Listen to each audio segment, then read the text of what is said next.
Live. I'm going to.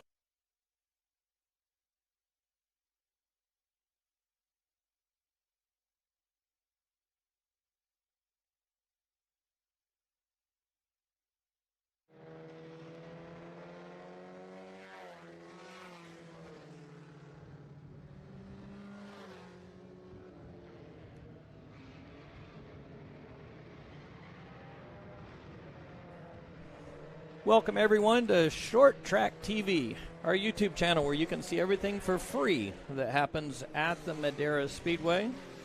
Short Track Talk today. We've got some big announcements.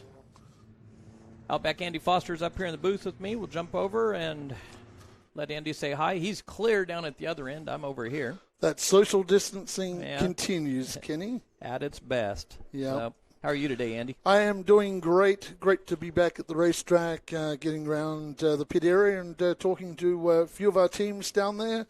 We've got a whole bunch of new juniors, and there's some looking really good, which we'll talk about later on. But really looking forward, Kenny, to round one next week of our MAV TV series with our partners NetUp and 5150 back with us. So really looking forward to that. And, of course, Mission Foods that help bring us all these broadcasts. And through the year, really looking forward to year number 7. And how quick has that flown, Kenny, from when you and I first did that 2014, the short track shootout. We did the event from the infield with a corded microphone off of one camera. And it was basically a pilot for what we were doing the following year. We started the 2015 with 8 pro late model races, 30 seconds, and now here we are. Yep. Mr. Aaron Mullins. Aaron Mullins Yellow. has been very impressive, Kenny, in practice the last few weeks. I've really been impressed with Aaron. That was really interesting. Yeah. Very, very odd, actually. But, yeah, as you mentioned, March 13th, NetUp Pro Late Models 5150 Junior Late Model Series, 7th year on MAV TV with the Pro Late Model Series, 6th year on MAV TV with the Junior Late Model Series. We've made a lot of history with both the series, some of the most competitive racing you'll see. We'll talk about it as you touched on. We'll go over the entire entry list. It's amazing how many cars we have for next week for the opener and the Pro Late Models. Junior Late Models, incredible what we have going on there. So really interesting situation to say the least. Who's the next superstar? We're going to talk about that. Who's the next potential star in the juniors to follow in the footsteps of Deegan, Love, Vargas. Heck, who's the latest talk of the town is who? Tony Breidinger that's been on all the shows nationwide. So all from Madera Speedway. So we'll see how that goes. Let's jump over and check out a little on-track action. Angelina Dempsey coming off of turn 4 right now, Outback Andy Foster. Flashes past the start-finish line. Yeah, the driver out of San Bruno, California, Bay Area driver, and she's going to be running the full season with our Pro Late Model. So look forward to Angelina having a full season at Madera Speedway. Cassidy Hines on the track right now. She enjoyed a short documentary. Cassidy will be one of the young ladies, a short documentary we did on MAV TV, a driver profile feature. Cassidy will be a part of a feature of young ladies on MAV TV. We're doing participating in the Next Gen After School Racing specials on MAV TV in addition to our Madera Racing on Monday nights. And Cassidy will be one of the girls featured in conjunction with about 4 or 5 other young ladies right now. Don't forget the Herzog Roofing Crown Homes entry down there. The one is the Madera Speedway champion, non-TV series champion, Tyler Herzog. So Tyler's back with us. Those guys are here today. They look like they're serious to go serious racing in that one car this year. Yep, then let's jump back over. Aaron Mullins, that's down in our turn 1 lift. You'll notice Outback Andy, that's not Matt. That's Seth Wise's cousin, Colin. He's a trainee. He's joining our MAV TV production. We've hired a few new people. Sorry about that, hitting my microphone like I'm the one, fans. I'm the one barking at Andy and Steven, stop touching your microphone. Here I am, moving stuff around and making noise. So I get to direct and kind of behind-the-scenes traffic, so I really enjoy these live shows to do with Andy again. Outback Andy Foster down at the end. Kenny Shepard here. Let's see who's... And we must mention, too, today, Kenny, this is the first day with your new system. All new system up in the booth this year, and all new system to get us out on the airs. Let's jump over. It's hard to see. I'd move the camera around, but there's a big rack of gear to this side, just under the camera. There's a monitor here. You can see the program out monitor by Andy. It's all Ethernet driven, so everything's hooked together. There's a switcher right here. There's a recording deck for instant replay here. There's a big deck down below for commercials, and of course all the audio stuff. So yeah, we had to try and upgrade the show as best we can. But let's get to a few comments here real quick, Andy, before we jump into some of the news. And I'll give you guys a little bit of information. We're going to talk about the entire entry list, as I alluded to. So the entire entry list for the Nut Up Pro Late Models and the Juniors. Nut Up Pro Late Models north of 30 entries right now for the March 13th season opener. We're also going to talk about something that's a real hot topic, fans back in our grandstands. When and how can that happen? There's some news that came down yesterday. We kind of saw more coming out. I want to jump over to some of the topics real quick, though. I always enjoy interacting with our fans. I'm a people person, so one of the most intriguing things to me about doing these live shows is the comments that come out. So, Rod Carsey, hello. How are you doing, Rod, back in Indiana? How hot's it back there today, or I should say how cool? Shannon Erickson, awesome. Looking forward to the 2021 season. We are, too. There's an 11-year-old we're going to chat a little bit about today. Thanks for coverage, Kenny and Andy. You're welcome. Teresa, Grandpa's looking forward to watch Tristan McKee and the Junior Late Models. Well, you'll watch them live and on MAV TV plus MAV TV plus. So a lot of coverage coming Tristan's way. Evan, hello to you, Evan. Looks like Brad Young. Wish we were there with Kersey, but ready to go to the race. You guys were pretty fast last week, so resting her muscles is probably a good idea. And it looks like, DC, you guys are doing an awesome job this year. Thanks for all you do. Thank you for watching. The whole idea is to get as many people watching on these live shows so we can sell enough sponsorship to keep doing them live, right, Andy? And exactly. That's what we're trying to do. And, a lot of tracks, they sell the live stream. And last year, Kenny put it out for free. And this year, I believe we're going to do the same program due to our partners, Mission Foods, 5150, Nut Up Industries. So please, when you're out there, go to our sponsors of all of our TV show. Remember, when you're in the grocery store, pick up those awesome Mission products. Go to 5150 and to Nut Up and buy products online. It's coming up Easter time. You can pick yourself up some cool nut products from 5150 for Easter presents. Put in those Easter baskets. So they're great products, and we're proud to have them back for another year of supporting Madera Speedway and Short Track TV. And, yeah, it's great to do this for everybody every week.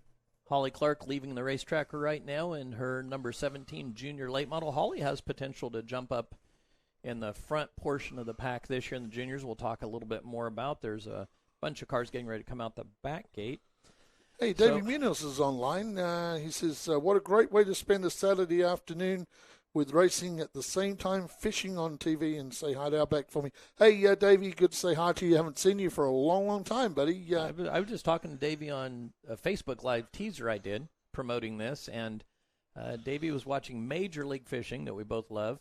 We want to give Davey a plug. It's Davey's American Racing Program, Tuesday nights. Correct me, Davey, is it 6 p.m.? I think it's Tuesday night, 6 p.m. He said I didn't write the note down. So he's got a new live show that he's doing, and Davey's a wonderful person, very passionate about racing and very passionate about this country that we all love. Evan, I'm running a Bandolero this year. We can't wait to see you out here winning races or hustling, trying to win races, Evan. So Bandoleros, where else? Are you running somewhere else, or are you running at Madera? And the Bandoleros are a wonderful training platform for the future junior late model drivers or any late model driver, even if you're from somewhere else. A little bit squirrely on the track. That's a vintage midget. Little huff and puff, a little smoke, and off she goes. I got a little information on that car too, Kenny. Did you? Yes, on the car that's on the track? That car that's on the track. What's the history of that car? Okay. What motor do you think's in that car? Volkswagen. No. No, it's a lay-down motor like a Volkswagen. Okay. It is a V6 Corvair motor. Okay, I guess Volkswagen because of the shape, the way it looked. The pipes yep, no, but the pipes on it's actually got, if you look closely, it's actually got 3 pipes aside, not 2 pipes aside. Okay.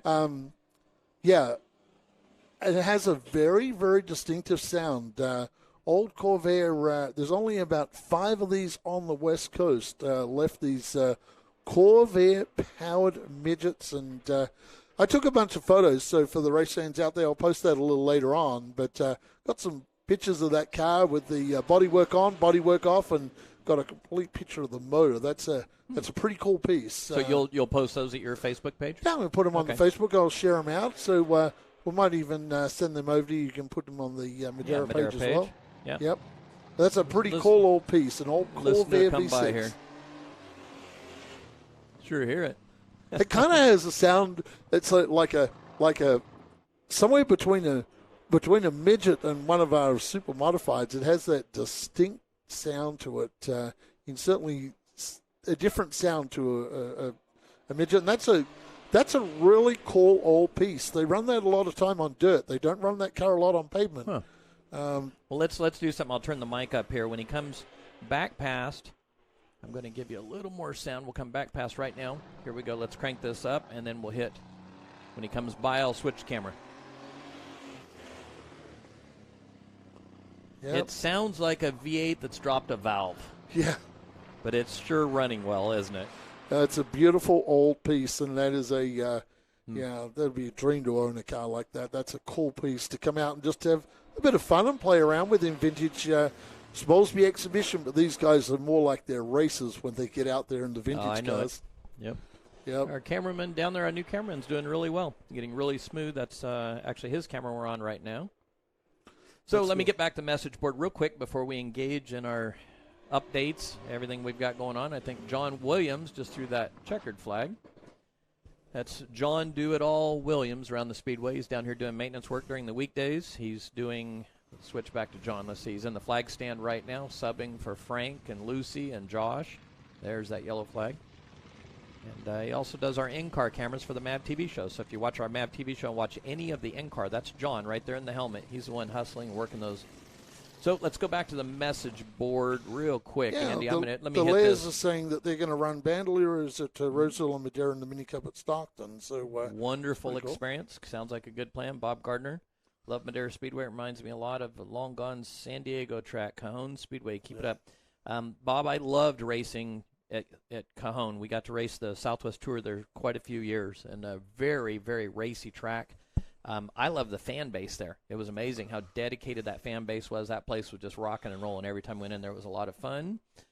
Sterling Baker, message retracted. Well, hi, Sterling. Try again. Not sure why that was retracted. He says hi after to me, and I'm sure he's saying hi to Kenny as well. Good afternoon, okay. Sterling.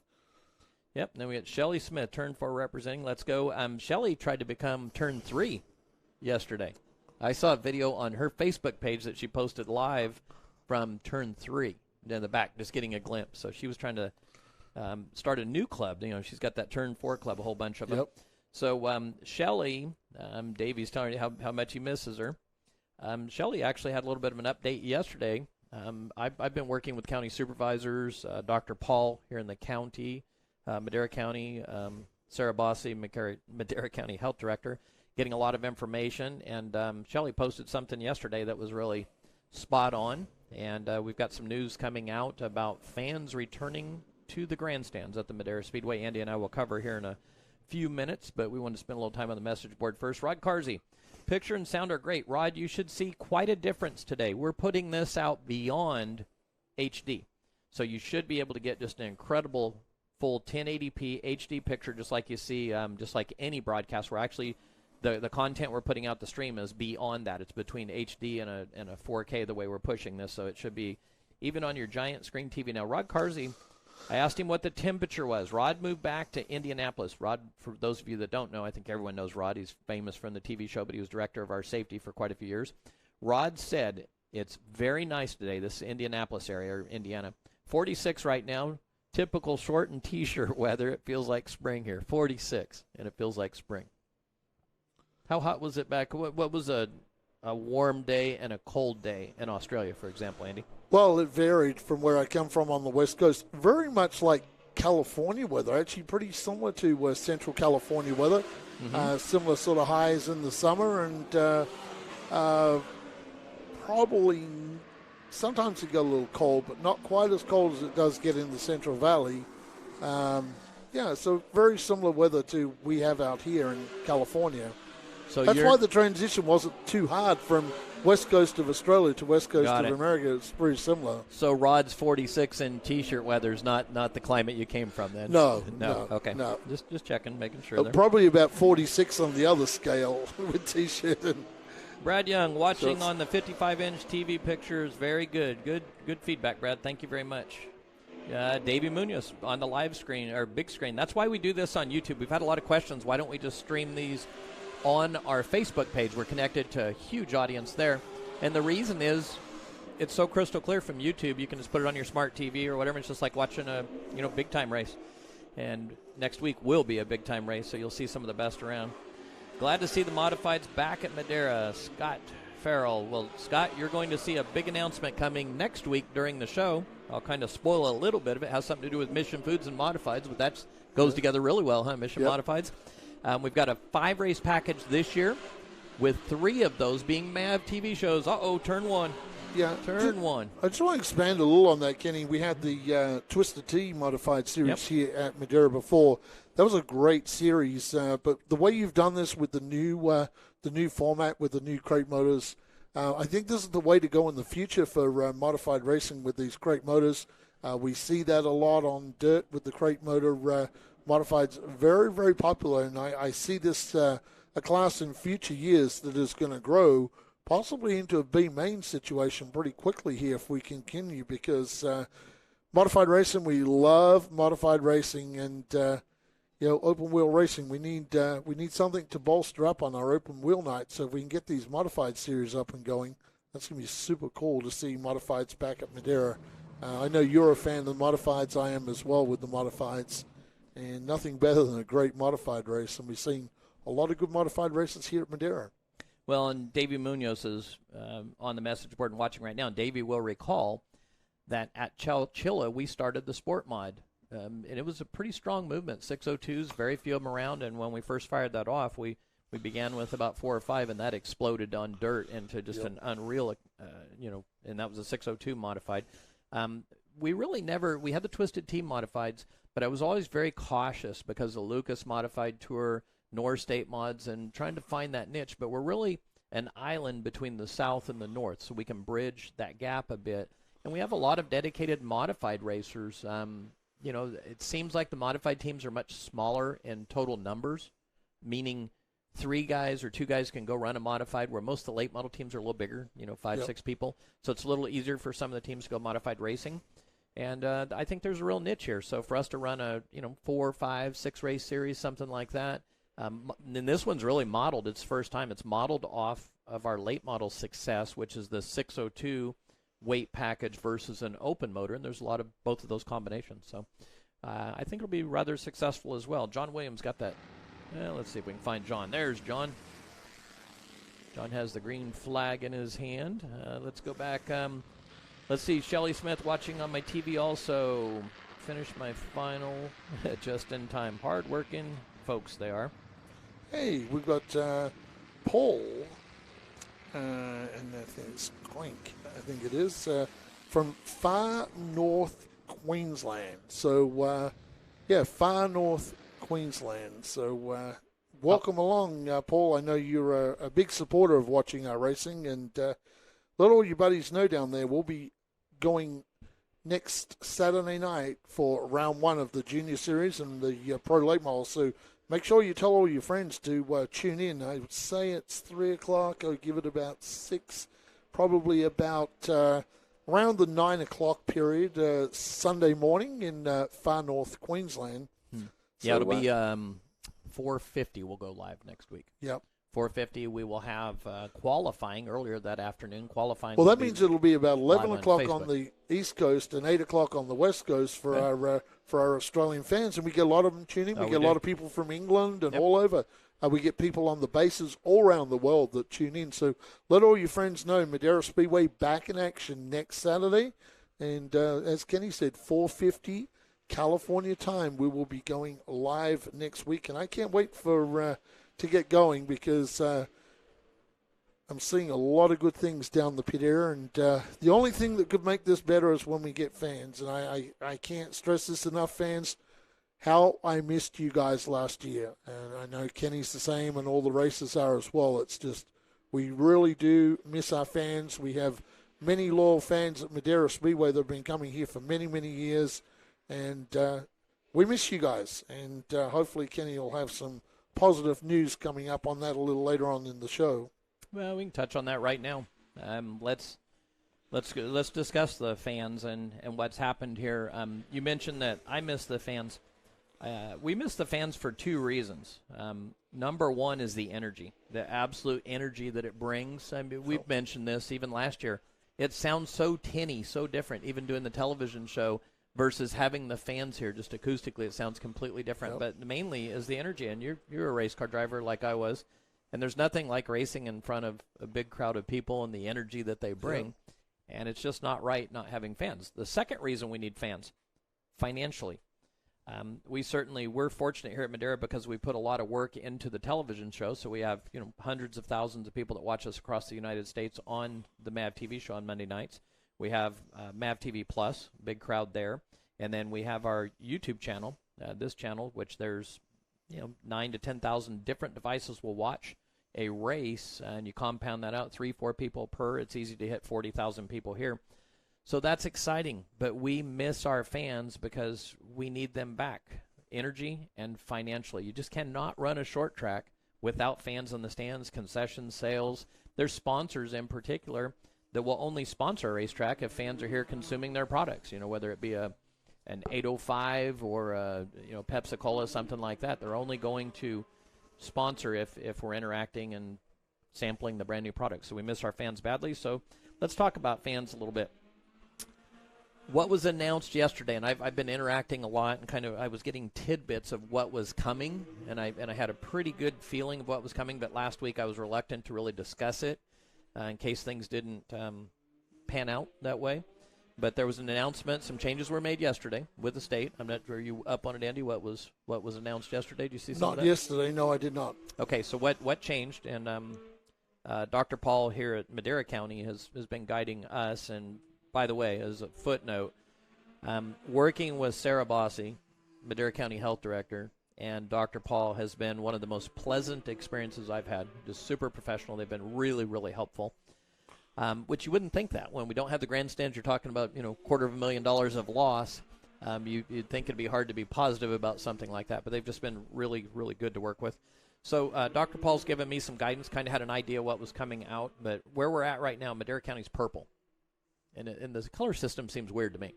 We're at purple trying to get to red. Seems like red would be the worst situation, exactly. Right? Red flag, but I guess maybe that's just us racers. So we're purple here at Madera. And on April 1st, if we can get to red, that would mean up to 20% of our fan base, 20% of our capacity could return. Okay? So that could be on April 1st. If we remain in purple, that locks you at 100 fans is what it sounds like right now. So either way, fans are returning to the grandstands April 1st is the announcement we can make today, and we're very excited about that. Now, let me interrupt myself here. Rick Thompson sending me a text message. Rick wants to know, is there anything wrong with my transponder? I guess I have to reiterate to Rick Thompson that when we're on the TV show, even during the races, it's funny, people will text me, do this, do that. All they have to do is go to the head person in the pits, communicate with them. They'll communicate with the tower and all these folks here. So I'll text Rick back and let him know, too. We've got some wonderful people on our staff that'll be more than happy to help him. But we'll give Rick a plug. He's a beautiful paint job in that car. And hey, a former winner on MAV-TV, too. Absolutely, one of the original winners. Really should have probably been. Twice. Well, maybe 3, but definitely should have been a 2-time winner for sure. Well, Buddy Shepard beat him by a foot. And then he beat Buddy Shepard by a foot the next race. So it was almost a tie. We've had some incredible finishes there. But so anyway, for those of you out there on Short Track TV, we'll let you know we're going to have fans back in the stands April. We just don't know how many. If it's 100, could you imagine that mess? First of all, how do you, for the staff and the labor, what a losing proposition. But we're going to do it. Trouble down in Turn 4. And it's the Turn 4 fans down there, their favorite driver. Must have been thinking that they were in the stands. And Patrick Geiger. Yeah, Patrick Geiger. Yeah. Yeah, let's see here. See if we can. Yep, Matt's on the camera with him. So what I was going to say, 100 fans, it doesn't, it's going to cost more in the staff and whatnot, but no matter what, we're still going to open. We're going to do it. The big question is if we only get 100 fans on April 1st, I guess it's just pre-sold tickets, and when they're gone, they're gone. Right. We're like Amazon. We could just crank the prices up on everything, huh? Do $1,000 a ticket or something. Yeah, I guess you probably have to sell them online, and you'd have to probably sell them online, and people buy the tickets online prior to the race is probably how we'd have to do. That would probably be the only fair way of doing it, I guess. Yeah, so hopefully that's not the case. Hopefully we get to red and we get to somewhere around 20% of capacity, which would be, 600 to 800 fans. We could live with that. That sure takes the edge off of what we've been doing. Barbara Clark, hello from Colorado Springs, Colorado. Hello. Let's see. I'm going to go back here before we jump around now that we've discussed the fans a little bit. A lot of the fans, too, Andy, were really upset. And I think people are just tired of the COVID thing in a lot of ways. And, wow, did we see a difference the last 30 days versus even mid last year.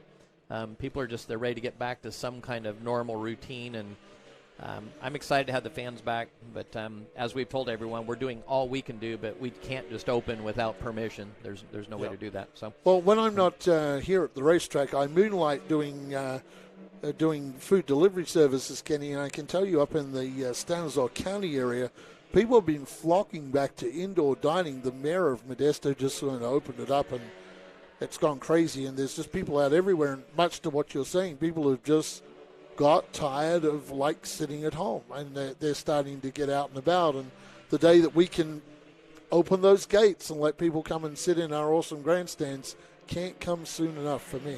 Well, and from where we're sitting right now, you see that Sugar Pine restaurant? Yep. And Perco's? Yep. They're eating inside.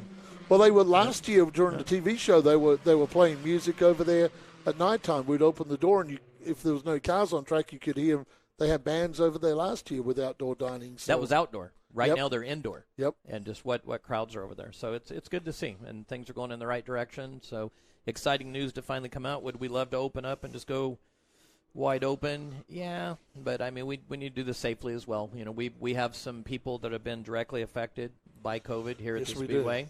Staff members that have dealt with this, and so we understand both sides of it. But we're very excited to get the facility opened again. Sounds like April. There is a lot of orange that just came off of a car in the back straightaway. I wonder if it came off of that orange car. There's tape all over. Orange tape coming off an orange car. Legends of Kearney Bowl on the track right now. Judy gave me a brand new mask, by the way. Check this out, Andy. Oh, they're great. They're great looking masks. The only thing is, when I wore it, everyone thought I was smiling at them from a distance. That's a very cool mask. Yeah, here, let me. I'll hold it up here. Let everyone see. Legends of Kearney Bowl. What Judy gave me. What I was telling Andy about. See, it's this mask. When you put it on, it looks like you're smiling at everyone. So you're just permanently happy. So and there's no grouchy guys in the Legends of Kearney Bowl, but if there happen to be one, they wear those masks. They're all going to look like they're smiling anyway, right? Yeah, let's talk about these cars real quickly, Kenny. Okay. The Legends of Kearney Bowl, these cars, we have the cars, we have some of the drivers from back in the day, and unfortunately, until just a little over a year ago, we had the period announcer now, and the original announcer of Madera Speedway, as Kenny will touch on in a while, we're going into our 50th year at Madera. We had the cars that ran at Kearney Bowl. We had the drivers that ran at Kearney Bowl. And on top of that, we also had the announcer. And I think you'd be hard-pressed to find anywhere in the world where you would have that happening. And these Legends of Kearney Bowl cars, as Kei Takeuchi would say, these guys are out there spending their inheritance that they're going to inherit to their kids. Yeah. Yep. Kids inheritance. Yep. And these are serious race cars. They're and they are fast, and they get around, and they respect each other. And just some of the best vintage cars you'll see when we assemble 20 of these on a track at one time from Madera. The old Legends of Kearney Bowl, the old super modifieds. And I've often told people it's really important for the kids that are coming into the sport to learn this and see this, because this is where we used to be. And when they see the sprint cars, well, this is how we got to where we are today. And it's important to preserve that history, like the old midget out there. That's one of the first of the cage midgets, and running that V6 Corvair motor. Yep, I'm going to turn the sound up just a little bit for these cars. There we go. dial that up a little bit for us. And that midget looks really nice out there, too. That midget's actually handling pretty well. Got a good setup on that midget. Look at that. Midget was getting all that V6 power to the ground, and you'll see coming out of turn number 4 as he puts the claw to the floor and just drives away from Supermoto. He's got a good Supermoto 5 behind him too, so great to see the legends of Kearney Bowl cars here at Madera, preserving history in auto racing, Kenny. Yep, one of them hits the infield there, and they're having a lot of fun. The Legends of Kearney Bowl, we get a lot of support from that group, and they're really, if it's out doing parades or fairs or, they're out really promoting the sport, probably as aggressive as anyone right now. So really, really nice to see. Let's get back to what we were talking about here a little bit with, let's jump over. Before I do this, we're going to work on the list, the entry list that we have for the pro late models and then the junior late models, and talk about a few drivers in particular. But before we do that, let's see here. Where are we at? You know what? If everyone could, it helps us out. If you're watching this right now and you can hear us, hit the like button if you would. Hit the like button and subscribe if you want. It'll give you reminders. But certainly on this particular video, if you would, hit the like button for us. Let's amp that up a little bit. It'll get some more viewers in here if they hit the like. But let's talk about our Nut Up Pro late models first, Andy. Let's have a little conversation about the entry list there, which is very, very impressive. Wow, this thing has gone on to 2 pages, Kenny. Yeah, there are some serious heavy hitters. Just about the best of the West Coast is entered in this series for next weekend. And what we have is the list you have is 30 entries. Yep. That's missing 4 cars. We picked up 4 entries today that are not on this list. So we are at 34 cars right now for the Nut Up Pro Late Model Series season opener. And the thing that's exciting to me is the majority of this, it's low-budget teams. It's small race teams when you go down through this list.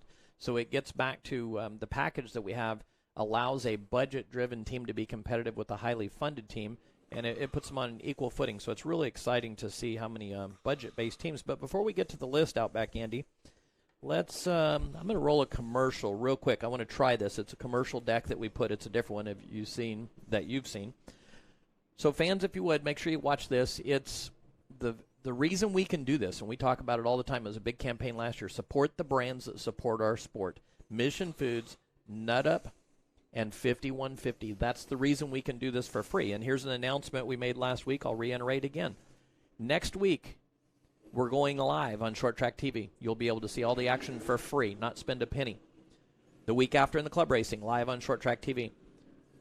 The April 1st, we talk about fans coming back to the stands. Even if we get to the point, Andy, where we're complete capacity again, fans in the stands, we're still staying with Short Track TV live from here on out. And it's because of the support of the sponsors. We have an entirely different audience. You talk about folks in Australia and different. We've got military folks that watch us from all over the globe. So that's a third audience, and we're very excited about that. So because of support from Nut Up, 5150, and Mission Foods, we're going to continue with that free content. So it'll be pretty cool. So if you guys would, Andy and I will tune out for just a split second here. We're going to roll a commercial for you, and we'll be right back.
Well, we'll try that again here in just a second.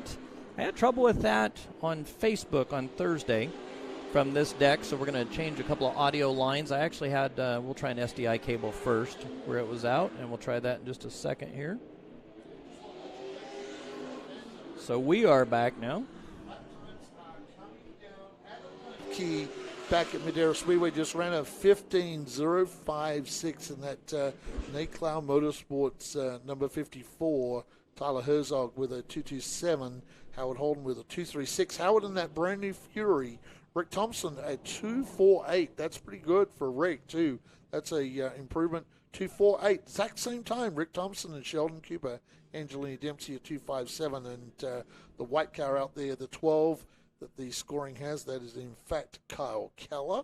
Kyle Keller, the wild child, with a 444. So I'm seeing lap times in that practice session starting to tumble down. The track is slowly starting to work its way in here at Madera Speedway, and I'm sure our track crew will manicure this track for next weekend. Maybe put some secret sauce down or something on the track. Well, that's up for debate. I talked about that on the Facebook Live a little bit ago, so we're going to do a survey here in just a little bit, and fans watching Short Track TV today will decide if it's, the secret sauce goes down or not. They want track record speed or a little bit more of a non-hooked up track. I'm actually switching a cable here, Andy, so if you want to take the microphone and run, you're welcome to do so. Out on there on the racetrack now, Ethan Nascimento stepping it up this year, Ethan, from the Bandoleros and the Legend cars, the one car. Now a Madera resident out there, Robbie Kearney in the one car. And I've got to talk about the 7, and we'll be talking about this guy a lot here shortly out of Mooresville, North Carolina, in the Sigma car. It's Tristan McKee, a 10-year-old racer, Kenny, and I'm looking at his lap times today in practice. He looks really good. Car control is amazing out there for a 10-year-old. So that's Tristan on the screen right now. The guys have got their dialed in. They're actually not. Well, that's our trainee little bump with the camera there, but. Yeah, he's very, very smooth. He was out yesterday. Really, really impressive. Great family, too. I spent some time talking to him. He's done a lot of legend car racing. They have a late model stock car back there that he's just done practice time in Legends. They were telling me he'd done 4,000 laps of practice in the legend car. Hasn't really raced the legend car. He's too young, but... wow, they're coming out here to the West Coast because they can go race at 10 years of age and follow this series online. And Kenny, he is definitely going to be a guy to watch. 10-year-old. Normally the 10-year-olds, we wait till they get to about 12-year age to be running up front. But this kid looks like he's going to run up front from the get-go in that number 7 car. Yeah, and think about this. Who's next, Andy? We talk about this so much. Who's the next Jesse Love? Who's the next Haley Deegan? Ryan Vargas? Cole Custer? Who's the next one that we saw race here on the track at a young age and have gone upwards into stardom in the sport? And when you've got a couple of youngsters, let's start at the younger side. In fact, let's just jump over instead of the late models. I'm going to try this commercial deck again here in a second, but let's start with the juniors. Let's start with the youngsters. So Tristan would come to mind, and Jeffrey Erickson. Jeffrey Erickson's 11 years old. Well, Jeffrey Erickson, for those that don't know, won every one of our Bandolero races on TV last year. 9 races for the Bandoleros, 9 main event wins. Now, if he can transition over to the late models and be as good, watch out for this kid. Jeffrey Erickson out of Phoenix, Arizona. He would be one of the guys that you'd mark down as a championship contender this year. Incredible. Yeah, so that's your 2 youngsters that, a 10-year-old in Tristan, and then Jeffrey's an 11-year-old. Both have very bright futures and with good race teams, good cars, highly talented, a lot of background. Where would you go from there, the next up in age, Andy? Probably start looking at drivers probably like Kersey Young and, probably looking at. Okay, so when you talk about Kersey, let's jump over to the girls then. So you have with the girls, you've got Kersey Young, Holly Clark, Kylie Eath, Haley Lyles, Rebecca Doobie that's coming in. So, I mean, there's every year we have 4 to 5 girls that can really get the job done. That's an interesting one you put here. Rebecca Doobie down here stepping up from the mini cups. And Rebecca was a multi-time winner in our mini cups. And how about Haley Lyles? Haley Lyles has teamed up now with the Color Motorsports team. That car is being fielded out of Vegas. The car goes back to Vegas between races. And that could be good. We could see a great deal of improvement from Haley as that team goes to work on that car for Haley Lyles. Yeah, what you'll see from Lyles and Rebecca, Haley and Rebecca, I don't think they're running next week. They want to get up to speed. They're going to run the first club race, and then you'll see them at our second TV race. So, and we see that with a lot of the kids, and they really tune up in the club races. So let's go down the list right now of our junior late models. We've got 16 on the list. There's actually 4 that are in the maybe zone. I don't want to mention them because we're working with them, trying to get them up to speed as we do every year. So we typically will have 20 to 22 junior late model drivers. And it takes a big pool of kids to create 16 hot shots, potential superstars. So why don't you give us top 5 there, Andy, on your list? And these are in no particular order. This is actually how they entered for the free entry, by the way. Let me plug that real quick. You realize between the pros and the juniors, there's over $7,500 of free entries that our sponsors are taking care of for next week for the teams. Well, give us top 5. The juniors ones, going to top 5, it's very hard to pick a top 5 because you have people like Jacob Smith. Let's do it this way. Jacob Smith, the 16-year-old out of Idaho. All right, let's do it this way. When I say top 5, give me the top 5 on your list. No, the top 5 in order. List. There you go. Okay, Cal McClinney, out of Bakersfield. Great improvement from the McClinney team last year, getting a lot of help from other teams last year. Robbie Kearney, who was out of Oakley, and that team has moved their base to Madera. Just took the keys on Fridays. New race car as well. Yep, new race car for the Kearneys. Very racing. They also got a legend car that they got delivered. They got a truck out there that they're going to run in the hobby stocks as well. So they have like a bunch of cars down there, a bunch of different cars for the Kearneys. Brody Armstrong, Brody returning, the driver out of Penn Valley, California, so look forward to that.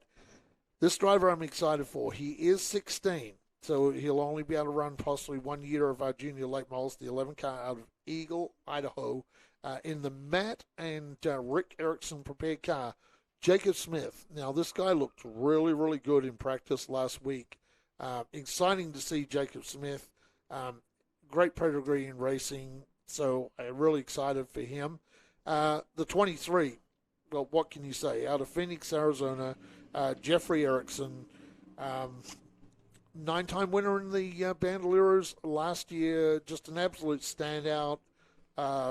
If he transitions into the late models, and I have 100% confidence that the form that he's shown in the Mini Cup Bandolero Series, he will transform over with his older brother helping him out. Jeffrey Erickson is going to be a future superstar in this junior series, Kenny, and that's the top 5 on the list. So that's the top 5 on the list, and again, this is in no particular order. This is how the teams called in to put themselves on the free entry list, which the free entry is being paid for by NutUp, 5150, Mission Foods, and Hoosier Tires. Hoosier Tires picked up a big part of that tab.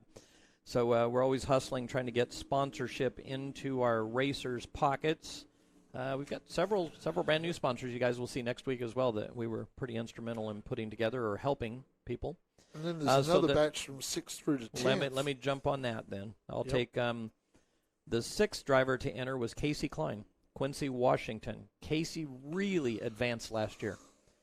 He got up, he learned how to drive that high side. There was a couple of those races where he went from the back clear up into the top 3 on the high side. The kid was just flying and really improved. So the one thing I will say here is this is wide open. Who's going to win? I don't think we've had such a season in the juniors where you really don't know who's going to the front. Super modified on the track right now. You can hear that that's Mark Sargent, the legendary Sargent family. Yep. So our trainee on the camera is saying, holy cow, that one's a little harder to chase. Huh? Down the front straightaway. Let's see how Colin does. Not bad. He's getting a lot smoother. And that car moves around a lot on the racetrack, so that might not be all camera moving. I know Kenny's Okay, so our 7th driver to enter is Kersey Young. Probably one of the more experienced juniors now, in a really fast Buddy Shepherd car. So that's potential for way up front. Then you have Holly Clark, Kersey from Bakersfield, California. Holly Clark, Colorado Springs, Colorado. Holly, a lot of experience. She led laps last year. If someone gets in a rhythm and they improve, take that next step forward, who's the next star? I think this is wide open. After Holly, we have Ethan Nascimento. Ethan from Ripon, California. He's a character, first of all. I mean, just really, the camera, there's just certain people the camera is drawn to. He's one of them. He's got a great personality. Comes by the way of Bandoleros and legend cars. And let me tell you, out of the powerful Nascimento Motorsports team, they're a 3-time winner with Eric Holmes in the short track shootout. That's a team that I would really watch out for, Kenny, because,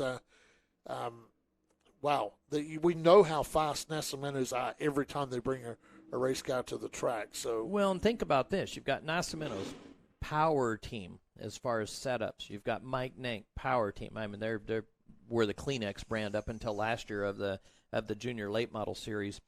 And then you've got Charlie Wilson. Charlie's setups are as fast as anyone. You've got let's go down to Sigma team.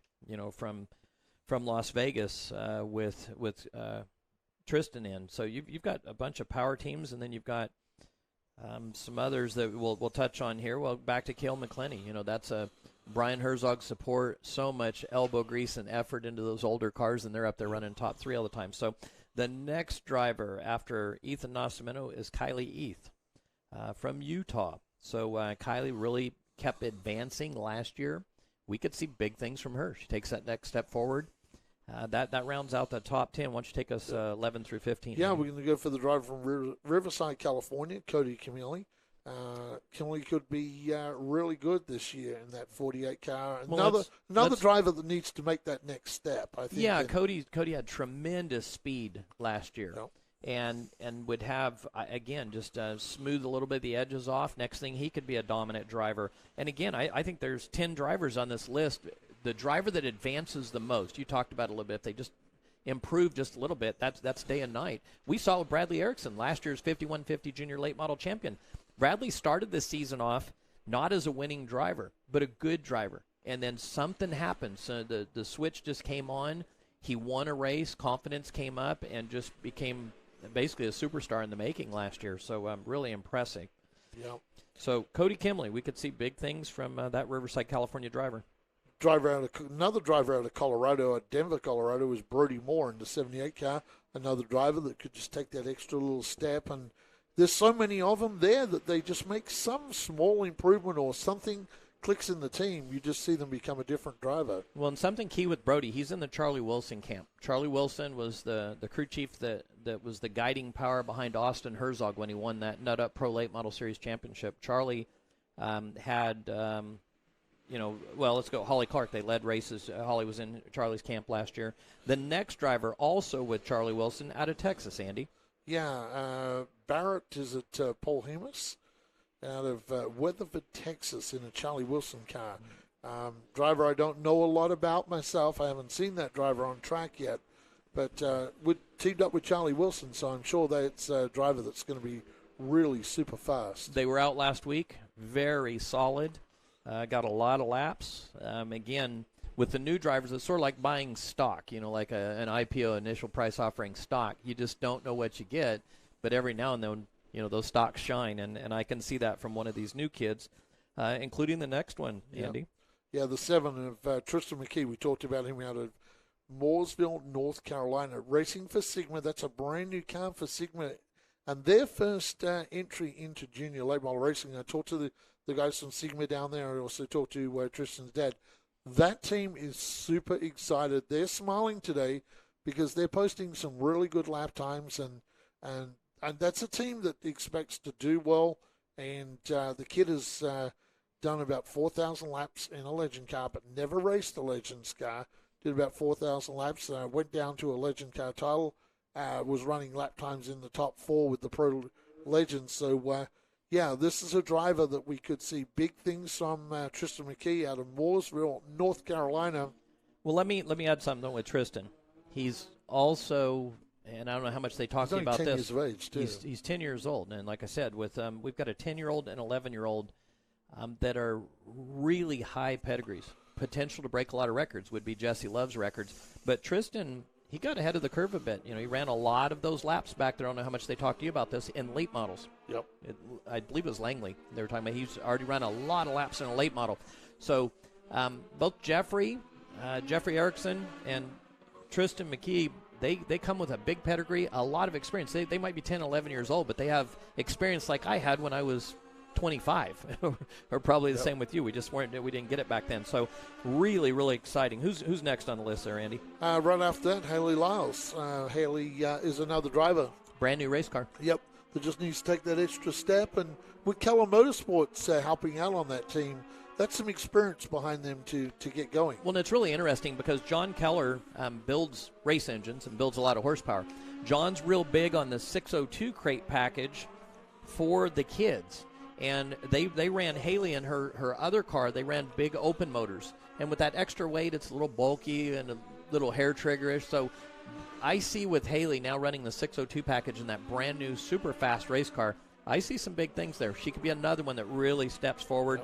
Your next one, Rebecca Doobie.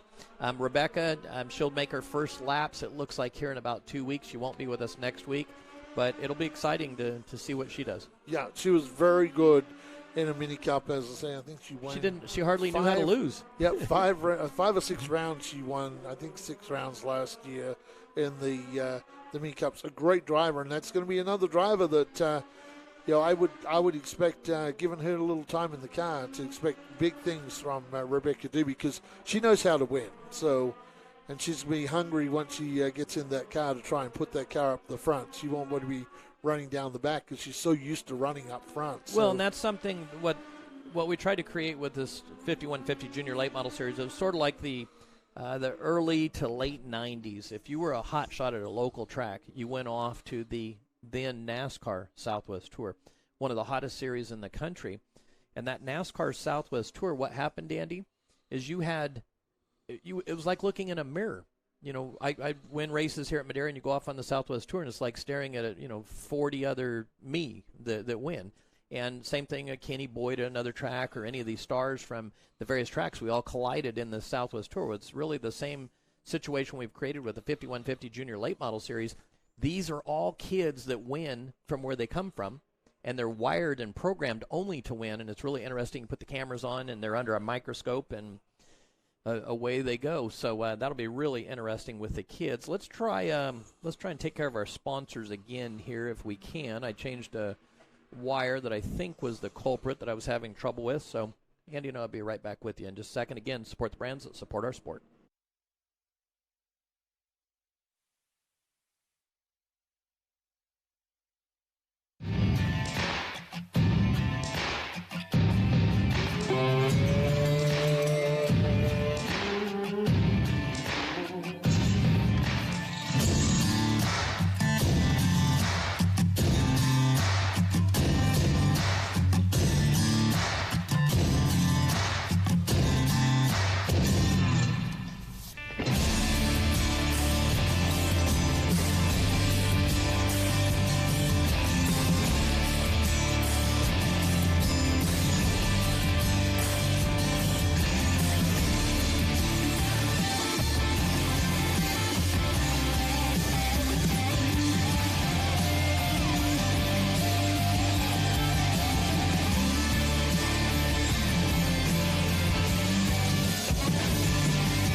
.5150 Apparel.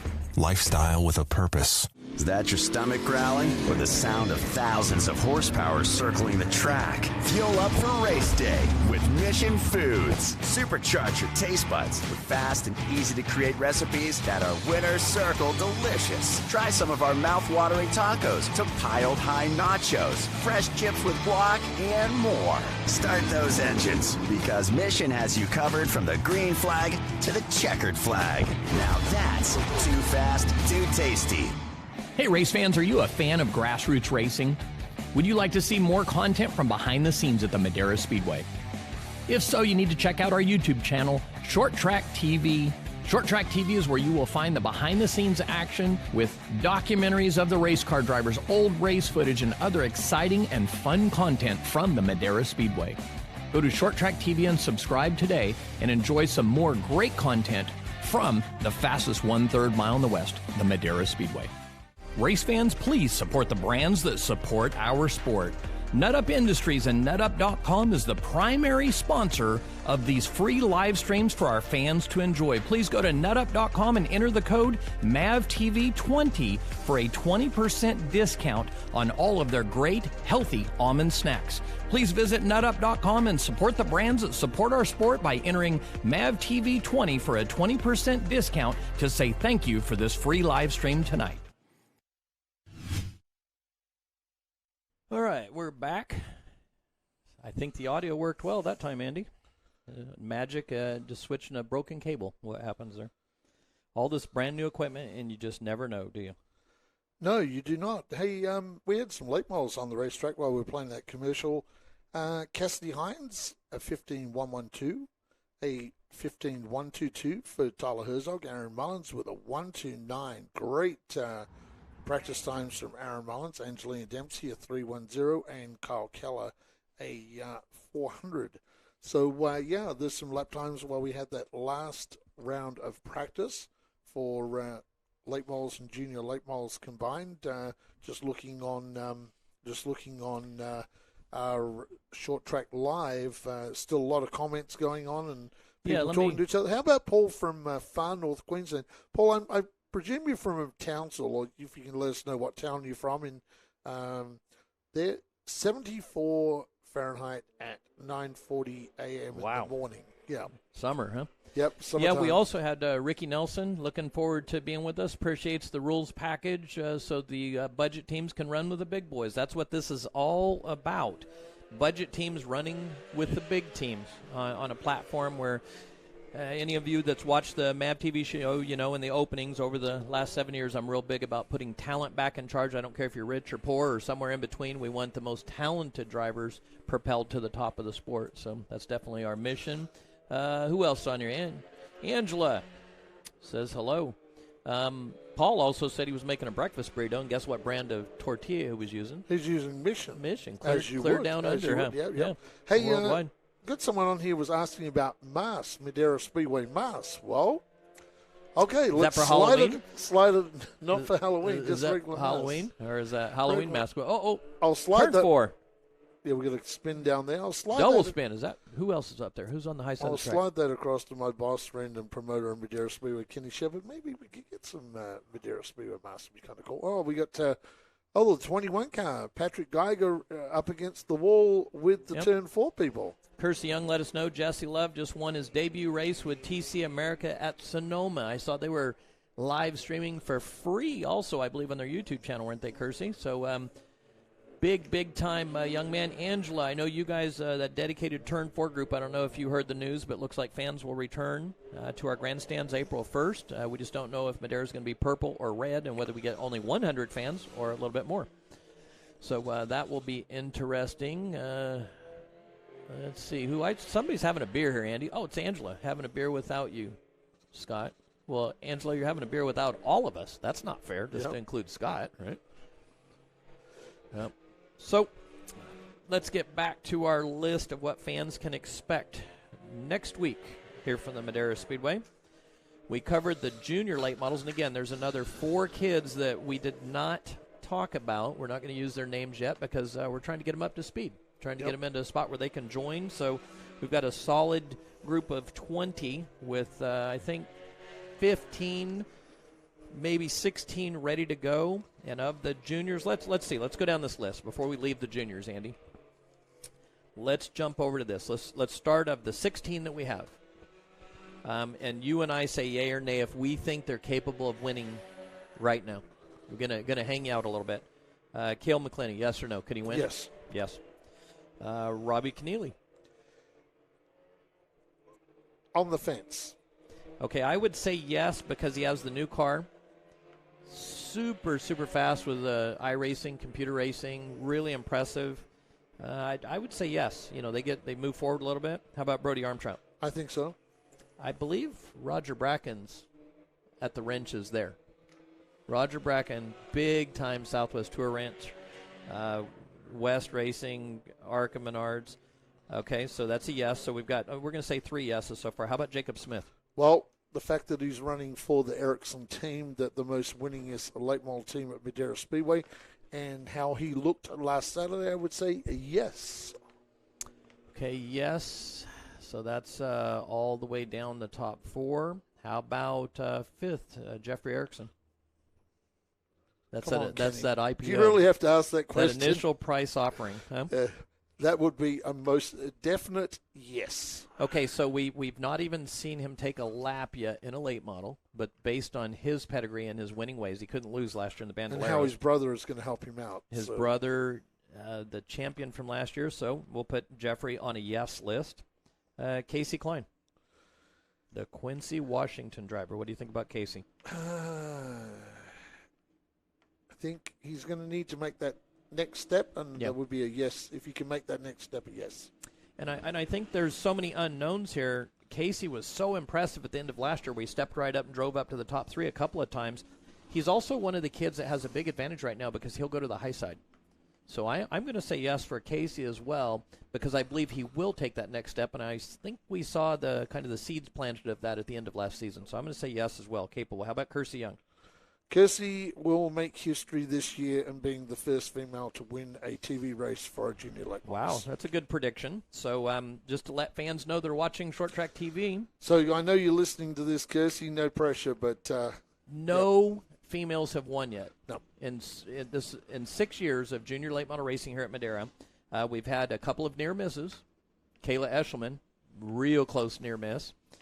Kersey Young also tied her. Best finish second. Haley Deegan's best finish was third. Yep. So we've had a couple of near misses, but when a young lady wins in this 5150 Junior Late Model Series that's watched on MAV TV nationwide, all of my friends in Cupland, different folks we talk to, we go up to Sonoma, West Coast Stock Car Hall of Fame, different car owners we chat with, or if we travel back to Mooresville, North Carolina, the talk is always this is the breeding grounds for talent. So when a young lady wins, it's going to be big news. Yeah, it's going to be even bigger news that the first female wins in this series because this is the original junior series and the most competitive series on planet Earth. So, yeah, you take all these kids, again, like I said, just like the old Southwest Tour days where you're facing yourself, they're all winners. Okay, how about Holly Clark? I think that's a driver that's going to have to take the next step. And that will be a yes if she can take the next step. She led laps last year, had a lot of speed. She's in Mike Nink's camp right now. They need to get some wins. There's a lot of effort around that car, so I'm going to say she has potential as well. So we're down the list. That's 8 potential winners. All right, next one, I know what you're going to say. Ethan Nascimento, yes or no? I'm going to say 75% of my yes on this driver is the team. 25% I took in the driver. And not that I don't believe Ethan is a great driver. I do honestly believe Ethan is a great driver. But the whole package of that team will make Ethan Nascimento not a single winner, probably a multi-time winner. Your midget is in the wall down there. The midget is in the wall down there, yes. I think Ethan's actually going to be a multi-time winner. Drivers moving there. I'm big on, the race team obviously winning pedigree, but I think Ethan is that type of driver that can come into his own. We saw a little bit last year. I believe it was 4th in the championship night of the 5150 Junior Late Model Series he ran.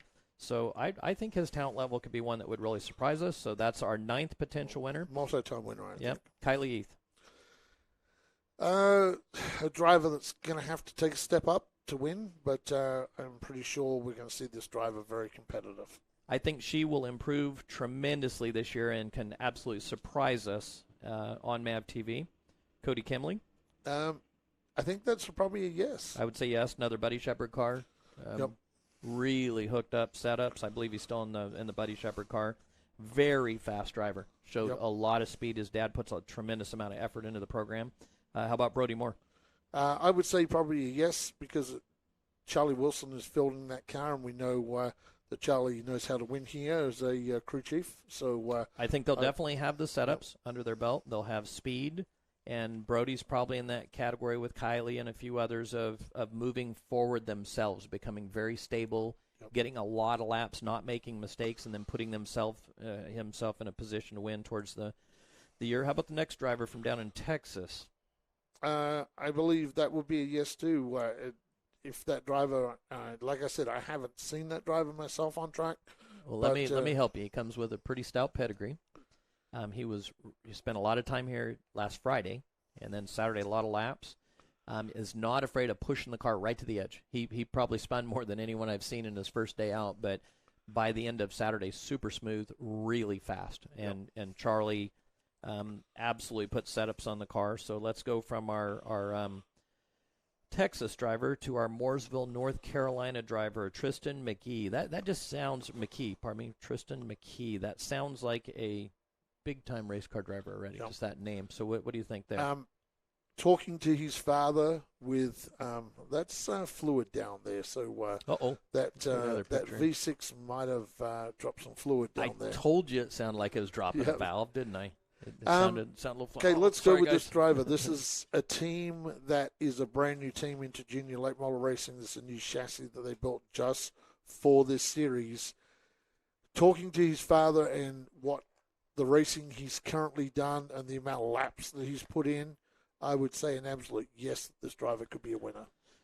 And if he were to win at 10 years of age, that breaks all kinds of records set by Jesse Love. Yep.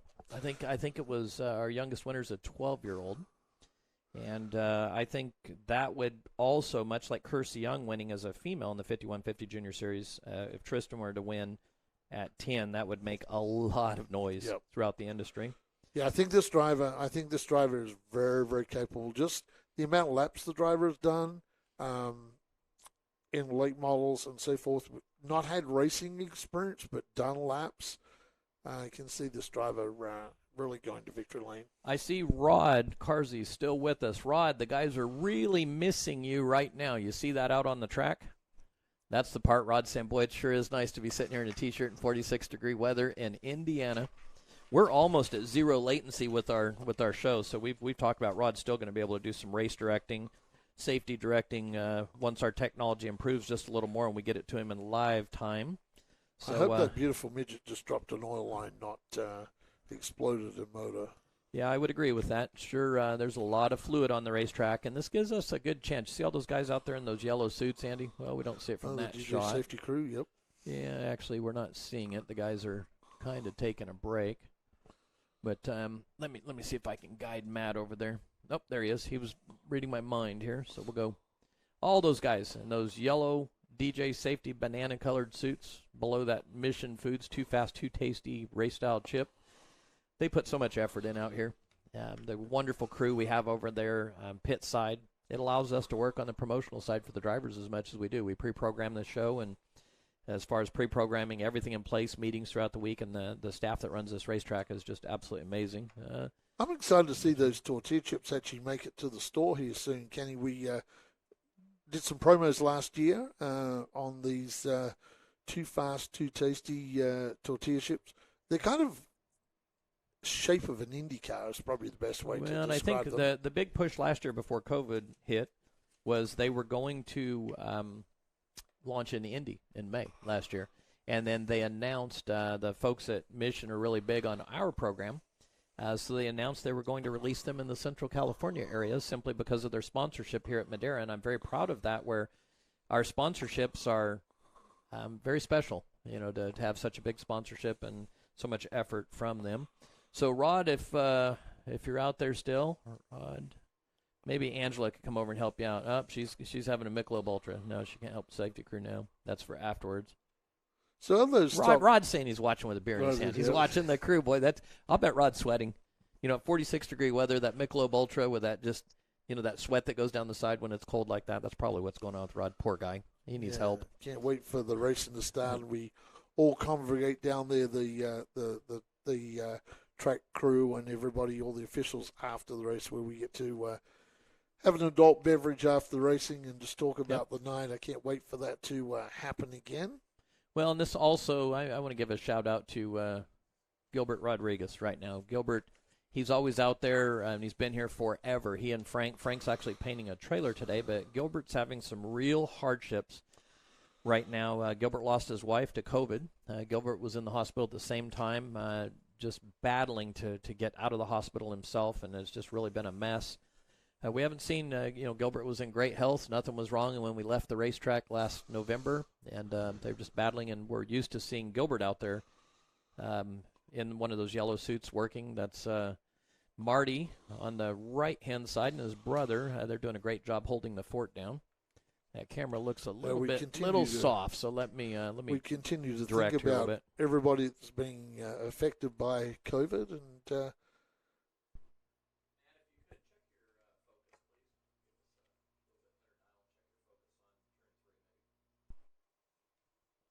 so we're thinking about everybody affected by COVID, and I'm going to give a big shout out to Ken Squire. Ken, unfortunately, has been affected really badly by the COVID and is going to take some long-time rehab. Ken's still pretty lucky to be here with us, but a guy from the media circus, we're thinking about Ken Squire as well every time we think about the people that have been affected by COVID and the people that didn't make it from COVID. So we're certainly thinking about them people, Kenny. Track crew were doing a good job down here. Now they got the blower out. Just we put down that fluid absorbent material. Now we're just going to blow that up to the outside of the racetrack. And then the crew will just work it in. And you'll see the crew, when they're doing that, they really have to tread that almost into the oil and push that absorbent material into the fluid. So we've got 50 minutes left. We go to 5 o'clock. So I go back over the list. Haley Lyles and Rebecca, they're going to improve. Yep. Not quite sure where they will land in the pack as far as finishing. But what you're talking about here, Andy, of just this 16 we covered is probably a solid 10 that could win, maybe 11. Very, very competitive. So let's go back. You had a question about masks. What was your question? Or you saw someone was saying we should have some masks. It'd be nice to have some Madera Speedway masks with maybe Mission and Nut Up and 5150 on them. I have those. Last year I wore a Mission mask on the MAV TV show. I wore a 5150. I wore Nut Up. We have all those. Madera Speedway is the only one we don't have because we're always wearing the sponsor. Yep. You'll notice Andy and I right now, we work together, and we're around each other all the time. So Andy, but he's still down at that end. Yeah, we're 6 feet away. It's a good 6 feet. About 10 feet. Yep. Plus we have fans going. We've got a door open. We've got a lot of ventilation going here. But other than us on the TV show, everyone else on the property has a mask on. So you'll see that right now. We actually wear a mask as soon as we walk out that door. So. Yep, absolutely. There's no one we come in contact with where we're not wearing a mask. But while we're on the TV show, the commentators are able to remove their mask. And, again, it's primarily because they're separated, lots of ventilation, and we work together all the time. So and we have very, very strict limited access to this booth as well. So basically, if you are not an announcer, you're not in this booth. So. Okay, so I played around. I was moving some cables around, so I'm going to do a little sound test. Angela, Kenny was looking sharp in those masks. Well, Angela, that's only because it covers up all my old wrinkles. Those masks help us old guys on TV, right? Yep.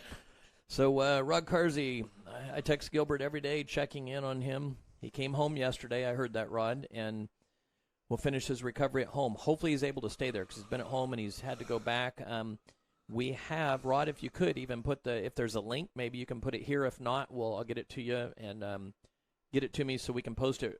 Gilbert, which has been here forever. I mean, Gilbert and Frank, probably the longest running folks here. CK's been here a bunch too. That's the backbone of the Speedway. And Gilbert's really fallen on tough times, really, really tough times. So they started a GoFundMe account for Gilbert just so we can help make some of his house payments for him. So we're all going to be donating to that GoFundMe account. We'll put that link up, Rod. If you've got it, put it up right here in the message. If not, we'll put it on Madera Speedway's page this week. Let's see who else before we jump over here. These guys are tearing me up. I see so many comments about Michelob Ultras. That is not fair. We're working, huh? Yeah. And that's a sponsor this year. I was waiting to announce it. We've got 805 and Michelob Ultra coming on as well. Sure, we can't slip one of those in. No, we can eat nut up snacks right now. Huh? We can have Mission tortilla, but the Ultra and the 805 is for post race. The old post race meetings. Chuck, who was the promoter at Madera Speedway, used to have a kegerator at the pit. All right. Chuck put a lot of years in. Let's be respectful. So, but he's a great guy. This business can be tough, as you know. But there's a lot of pressure. So I wouldn't blame a promoter if they had a keg of beer in their tower, I guess. I know what you go through, so I wouldn't blame you for having one, though. Yep. Okay, so what we're going to do right now, if you guys would give me some feedback, we're going to play a couple of little promos. Again, support the brands that support our sport. I changed some cables around. Let me know. Give me some feedback on what the sound is like here, if it's clean and clear and looks good. So let's try this right now. The Knockin' Doors Down autobiography by Carlos Vieira. It takes you deep into his destructive past and how racing saved his life and opened the door to give back to the community. And 100% of the sales go directly to the Carlos Vieira Foundation, an organization committed to raising awareness for addiction, mental health, and autism. And for inspiration and motivation, tune in weekly to the podcast every Thursday for real-life episodes from celebrities and local heroes. Get Knockin' Doors Down today at kddmediacompany.com or Amazon. Through the Race to Be Drug-Free campaign, we raise awareness about the harmful effects of drugs. We educate children both inside and outside of schools about staying off of drugs and out of trouble. We also have our Gloves Not Drugs boxing program, which allows kids between the ages of 8 and 18 to come learn the art of boxing and also Brazilian Jiu-Jitsu. They've taught me to become a role model to everyone else. Watch what I do when no one else is looking, do the right thing all the time. It's been amazing. I really love the program. My favorite part is working with my team, my coaches. They made me who I am. The program really motivates them to become a better person. I've gotten better in school, more disciplined, and I've gotten better grades since I started this program. Your teammates, they're not only your teammates, your family, Kids who could potentially be doing something bad with their lives, and they can turn it into something good and positive. Thank you for this sport, and it helped me a lot.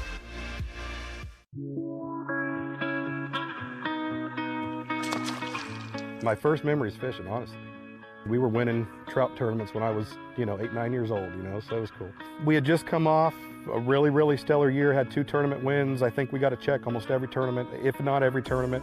We took Angler of the Year for our region, and then we went up to Lake Oroville, and we won that TOC. Leading up to that tournament, I had started dabbling in prescription painkillers.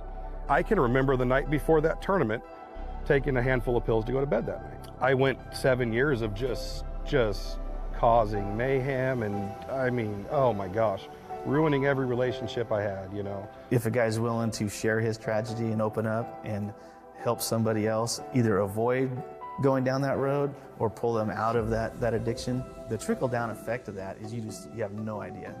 The thing I like about Ryan is that he gives back to the community.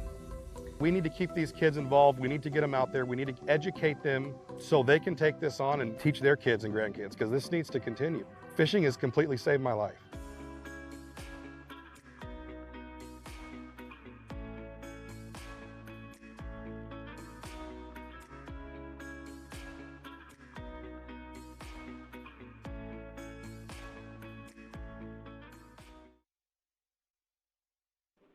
All right, we're back, Andy. Welcome back to the Madera live stream for our final practice before the start of the 2021 season. Brought to you by Mission Foods, 5150 and Nut Up. Wow.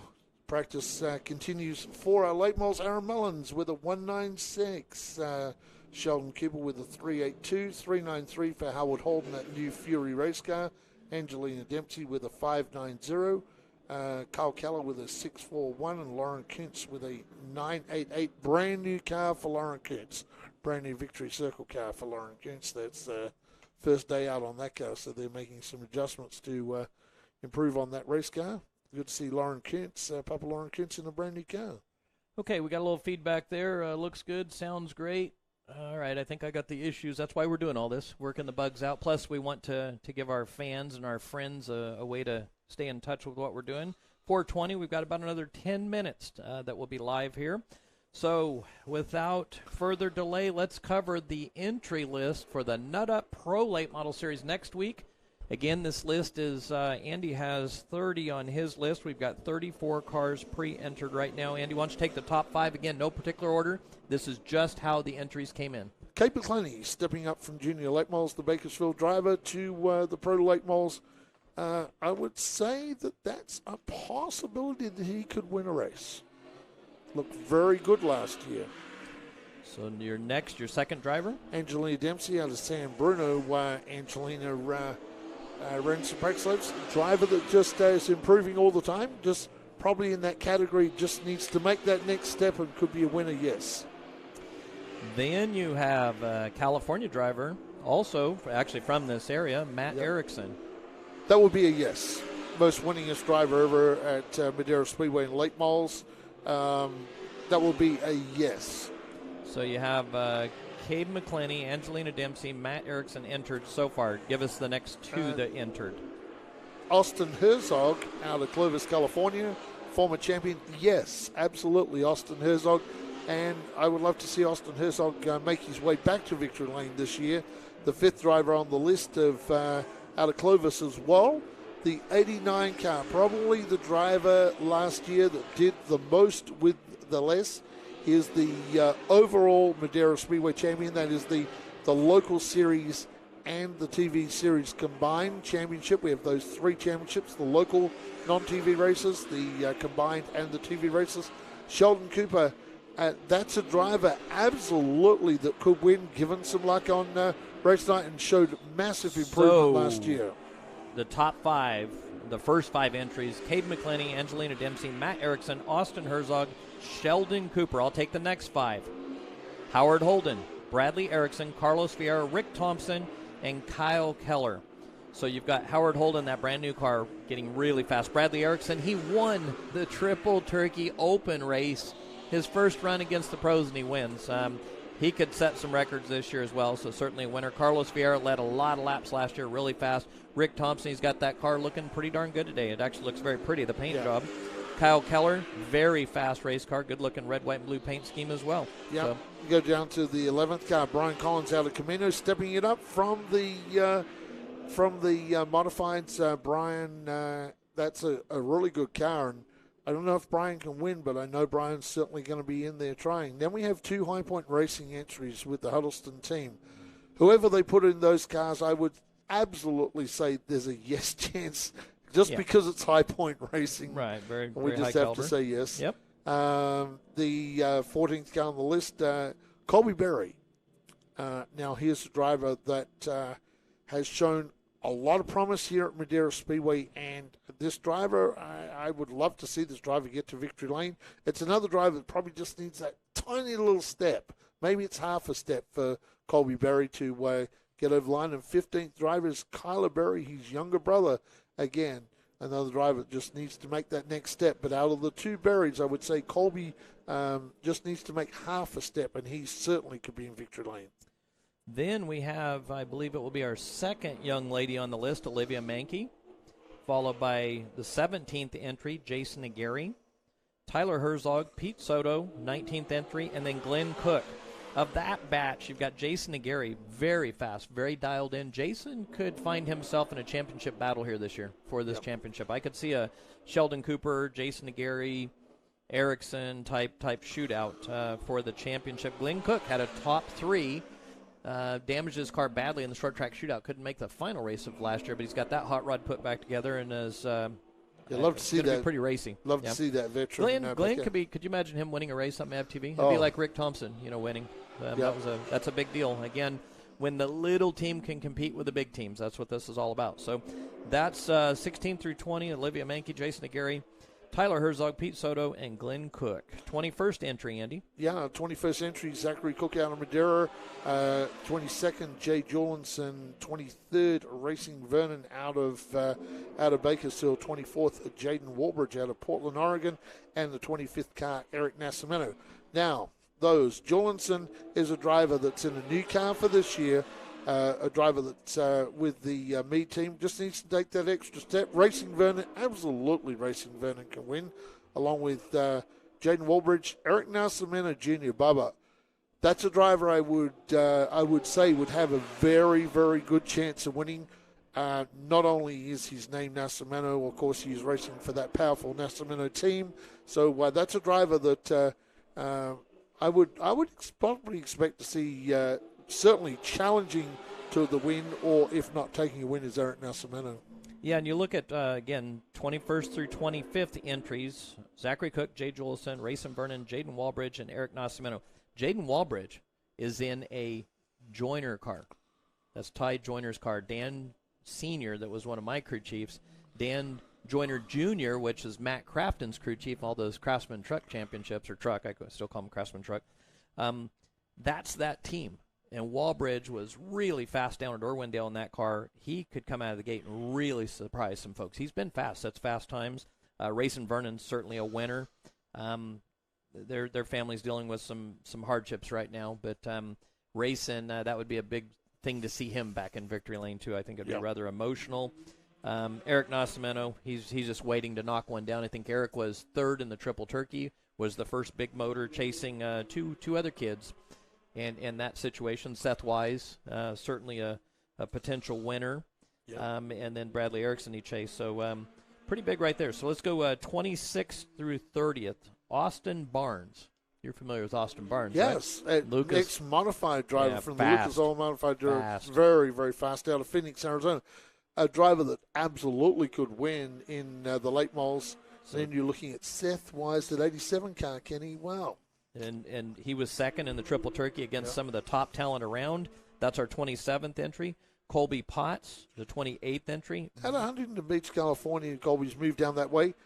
Colby actually ran a little bit of late model stuff very, very early in the Altamont days when they tried to do something over there. Didn't realize that Colby's 26 now. He's found the good parts. Very good racing team and very, very tight with the Nascimentos. So Colby Potts, a really good driver. And that's a driver I certainly can see being on the podium. Then we have Jeff Mead and Jason Gilbert rounding out the top 30. We'll announce 4 more as the list is printed out. Right now there's 34 Nut Up Pro late model drivers on the list. And from our conversation, what do we have? 12, 14, maybe 16 different potential winners. We'll just talk about those last two. Jeff Mead, a former dirt racer, and needs time in the car. Jason Gilbert, absolutely. Jason Gilbert can win out of Danville, California. He is a multi-time winner in late models and was a good super late model racer as well. So that's a driver, that one there, Jason Gilbert, that just could surprise some people. Yeah, and again, 16, 17, 18 potential winners right now with a lot of little teams that have got the speed. Speaking of Aaron Mullins, you talked about it earlier, but look how much speed Aaron is showing over and over. Colby Potts showing a lot of speed. I'm looking at the speed charts right now for today. Sheldon Cooper, a lot of speed. Tristan McKee, a lot of speed. Tyler Herzog.